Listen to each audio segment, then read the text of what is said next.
Hello, hello, hello. How are you? I hope everyone is doing very well. This is Ajvar. It's a dip from the Balkan. When I was doing my research about this one, I found that it's made in so many countries: Bulgaria, Serbia, Croatia, and so many more. A friend of mine suggested that I try to make it.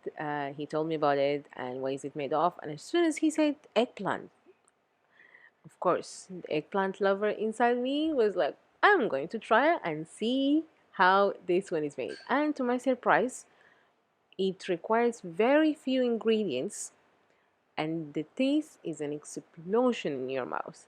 It's amazing. You got to try it. And it's one of the quickest dips you can ever make. It goes very well with barbecue meat, or I imagine chips as well.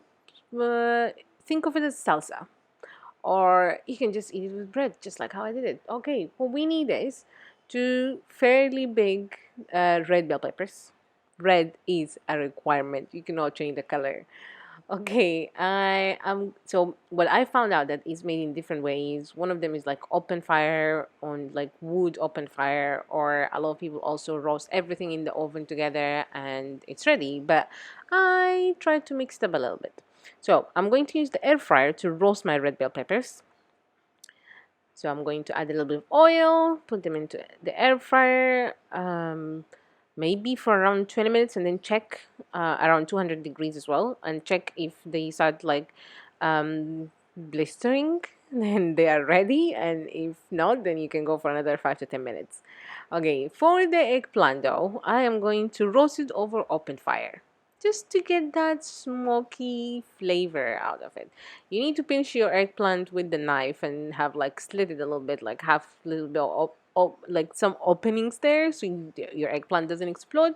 And every now and then you are going to flip it so you can roast it on all sides. It's not gonna take long. This is like how baba ganoush, for example, is made. And after it's roasted, you are going to cover it with a plastic wrap or a cling film. Just let it sweat a little bit before you start or attempt on peeling it. This will make your life just easier. And you're going to do the same thing for the red bell peppers. We're going to leave them for around 10 to 15 minutes before we start peeling.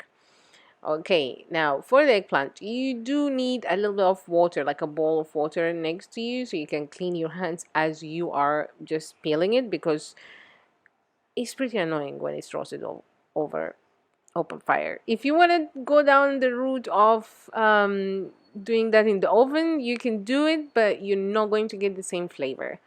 Okay, for the bell peppers, we're doing the same thing. We are going to just peel them, and this is pretty easy. As soon as like they they're roasted right, then it's so easy to peel them. You don't need to sweat it to peel every single piece, but try to peel as much as you can from the bell peppers. Now we're going to add um, red chilies. I'm using bird's eye here, but if you do have anything else that is um, that is hot, you can use it. They use just chili flakes, the ones that I have seen online, but I wanted to juice it up a little bit and add my own flavor. So now I also added like one clove of garlic. I'm going to cut the eggplants a little bit and the bell peppers because my food processor is small. So if your food processor is big enough, you can add everything together without this step. Also, I have seen a lot of grandmas doing this using the meat grinders. I do have one. I just was so lazy to get it out just for two bell peppers and one eggplant. So I prefer to use um, the food processor. Okay, I'm going to just process this together for a little bit before I want it to turn into a paste before I add the other ingredients. Okay. Um, I thought this was good enough for me, so I added salt, and I'm going to add also a little bit, like around a tablespoon or so, of white vinegar. This is not very traditional because, as I said, there are many ways to make Ivar, but I saw someone adding vinegar and I thought that would work very well. So you need that kind of acidity. Maybe you can try lemon juice as well. I add a little bit of pepper as well, like black pepper. And now I'm going to process this again one more time just to mix all of the ingredients that I just added a little bit in. And you're done. That's it. It's such an easy dip, very few ingredients, and the taste is amazing. You have to try this. Either you have a barbecue or not next to it. I just ate that bread, to be honest, and it was perfect.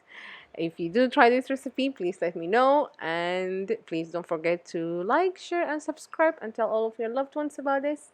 And I'll see you guys next time. Thanks for watching.